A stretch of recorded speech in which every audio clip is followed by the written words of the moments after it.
Why not all off-market properties are properties that you want to purchase, and here is why. In this episode today, we are going to be going through an off-market property that we have recently got, and we're going to be completing due diligence on this property and what we quickly look at before doing a formal presentation. Welcome back to the Tailored Property Wealth Podcast. My name is Casey. I'm the host of the podcast, and let's get straight into it today and show you how we do due diligence on a property. What we first do is we always just bring up the opportunity that we have.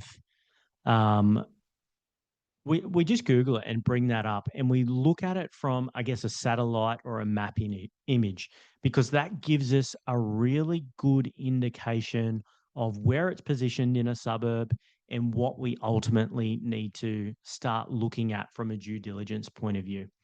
We get a lot of off-market properties every single month. It's roughly around 300 to 400 properties, and we say no to so many of those properties just from a due diligence point of view. But then we also have to make sure it is at market value. We're not looking at market value today. We're just looking simply from a due diligence point of view and how quickly we can eliminate that.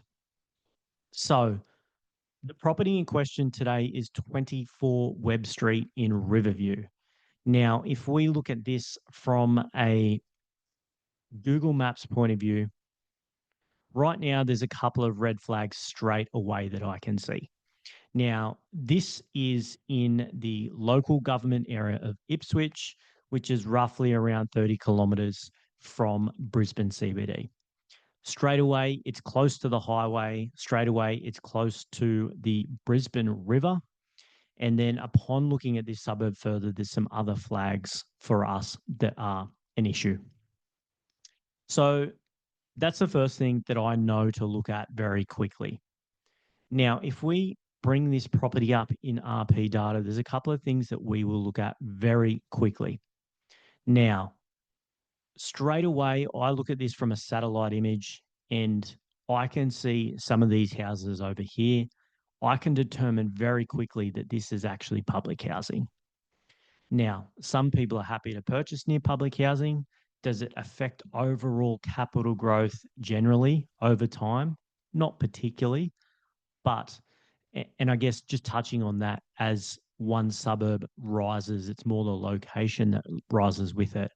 But we are very picky. We want to look at it from a desirability point of view, because when we market for prospective tenants, or if we sell that property down the track, or we're getting valuations, that can definitely impact those things. We want as many people as possible to fight over it when we're marketing it for rent. Likewise, if we're selling. And that is really, really important at this desirability point of view. So some people think, well, it doesn't really matter that much. But for us, we're not looking at it, the due diligence just from a capital growth perspective, but it's getting in that quality pocket and thinking about it from that desirability point of view. It's super important. So what we can actually do, and state by state is a little bit different. However, we can start to click on some of these properties and check who owns these properties. Now, this is a private property, but as we take a look a little bit further, we will identify public housing. Now, I could be wrong on a couple to start with, but straight away, state of Queensland, which is the government public housing. So because I've identified that quickly off the back, what I would then do is I would look at percentages of public housing. And I've brought this up, Riverview as a whole, 29% public housing. But once we look at individual pockets, the property is situated right here within the public housing assessment. Now, under the public housing, it's going to give us those percentages.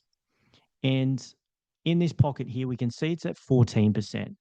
But this pocket here, 39%, which just for us is a no straight away. We've got some metrics that we measure for public housing, and this fails. And yes, one street on one side can be in one percentage versus another, but that's why we're looking at individual public housing to make an assessment as well. Now, we also will always just look at it from a Google Maps point of view because we can start to see how that property is presented in the street and get a feel for the street. Now, I guess looking at it from a street view, it's actually presented quite nicely. And this particular property in CoreLogic doesn't have much data. It hasn't been updated for a period of time. So we can't even pull vals here without looking further into comparables. But we aren't looking at market value today. So it's failed on public housing. What we can also look at, because when we went back here, it is close to the highway. Now, we've completed a noise assessment of this property, and it's actually in a zone affected by noise pollution, being in close proximity to the highway. So it's failed again on the due diligence for noise pollution. Now, if we go back, and like I said, it is close to the river as well. And this one is it's just failing miserably on its position. The train line's here as well, which is part of that noise assessment close by. Under Ipswich flood mapping, which is recently updated with Ipswich, we can then start to see the flood mapping. Now, this particular property isn't affected by flooding. However, it's always good to look at that as soon as we can see a river close by. And closer to the river, we can see it's more heavily affected by flooding. And as it goes out, some of those categories get lower and lower. Ipswich, for example, is this flood mapping is very, very conservative in comparison to the old flood mapping tool. So it will list that some properties can be in a flood affected area, for example, even though it hasn't been affected by the 1974 floods, the 2011 or 2022. So right now, that is a very quick overview from a due diligence point of view that we start to look at for a property before we even dive deeper.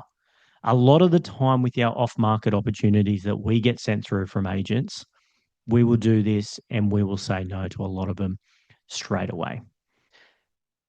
There is definitely quality off market properties out there, but there's definitely a lot that aren't quality. So it is a matter of going out there and sourcing that property, sourcing those off markets and finding those quality off market properties. So that does not mean always that the off market property is going to be right for you or pass due diligence and be that quality property long term.